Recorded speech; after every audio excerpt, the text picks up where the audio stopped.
Abduction, Chapter 30, Part 2. By the time I got to Tatiana's front door, I had looked like I had gone sledding for the past hour. I was soaked from head to toe.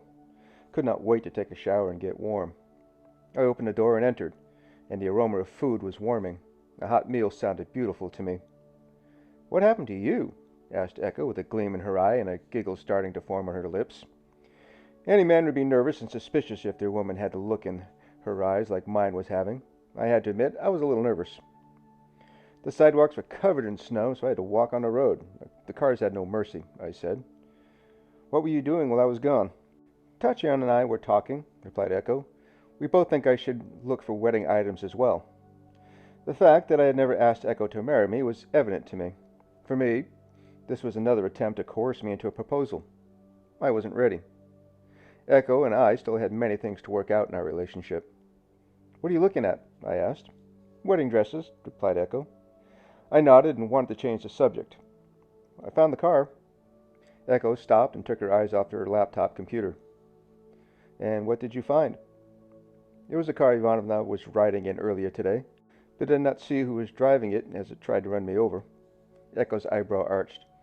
"And that's why you are so wet?" "A little bit, but I think we need to be very careful when we go out of the apartment," I replied. "I don't have a good feeling about it."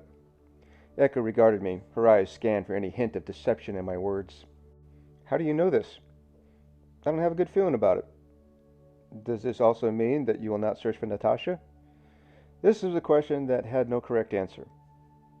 I wouldn't know where to start to search for Natasha. That was the truth. I had no idea where Natasha could have gone or disappeared to. As Tatiana hinted, the girl could have visited relatives in another city and forgot to tell her work and friends where she went. There were only a handful of other options, and of those there was only one I could follow up on. "Good. Then you have no excuses and can come with the rest of us shopping tomorrow," muttered Echo. "There is one other thing," I said. Echo looked annoyed. "What?" "I saw a UFO hovering over our apartment building before I came in." Both Echo and Tatiana stopped moving. They had a look of fear and concern in their eyes. "Over our building?" asked Tatiana. I nodded. It was too cloudy to get a good look at it, but I'm sure it was a UFO. It was in the wrong position for it to be the sun or the moon. "Is it still there?" asked Echo, with nervousness in her body language. I understood her demeanor, as I too retained the memories of just a few days ago. I often wondered if the aliens would make another attempt at kidnapping Echo in the back of my mind. I also wondered if I could stop the next attempted abduction if it should come. "The strange light was there when I entered the building. It's probably moved on by now," I replied. Echo lapsed into thought, and she looked at me with seriousness in her eyes. "With all this happening, are you still denying that there's not something more going on here?" I had to admit things were getting scary. If there was a connection between UFO sightings, the disappearances, and the possible invasion of aliens, I refused to see it. I was blinded by my way of thinking. Everything was rigid. Echo's way of thinking was less stringent. I could think out of the box when it came to compelling someone to accept a film project, but why could I do the same when it came to UFOs? "I'll admit the possibility is there, and I'm starting to come around to thinking of the possible alien invasion," I said with hesitation. "I don't think it'll be a full-scale invasion, but one of infiltration." Echo's brow arched. "I'm surprised you're starting to see it my way. Tell me what you're thinking." I wanted to sit next to Echo at the table, but my shoes and pants were soaked. Instead, I elected to kick off my shoes and socks and set them neatly by the door to dry. I paced a few steps in the direction of Echo before stopping. There was enough time to gather my thoughts. "I wasn't too convinced about the aliens and any invasion plans until the spacemen decided to take you," I said. "They could have gone into Tatiana's room or come straight for me in the living room. They chose you. And why did they choose you? They knew somehow that you believed they had intentions of establishing a foothold here in Ukraine." "You think they're trying to silence me?" asked Echo. "Why didn't the aliens take you with me, like the couple we met, Natasha and Bogdan?" "Natasha and Bogdan were different," I said. "They didn't even imagine there could be an alien invasion. I think they were just test subjects to see what makes us humans tick."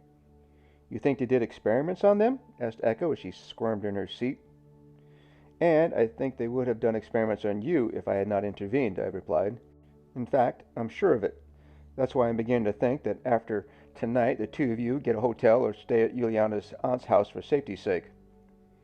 Echo placed her arms around herself in a hug. "Do you think they will find me there too?" I think it will be safety in numbers. What about you? Asked Echo.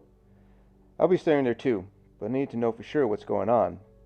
That means going back to the field outside the city, I said. You're not going alone, demanded Echo. Yes, you need help, chimed in Tatiana as she set the food on the table. I won't be going alone, I muttered. Right now, we need safety in numbers. I'll be taking John and Valerie with me. I hope the aliens aren't interested in 3 guys. Both Echo and Tatiana grinned. There could be a few horny girls about a spaceship wanting a piece of the 3 of you, muttered Echo while still smiling. I enjoyed Echo's joking with me, but I had a sense of relief. She made no mention of coming with us boys back out to the scene of many of the UFO sightings. I could only hope she would be safe with our friend Juliana and her relatives. I wished all of us would be safe.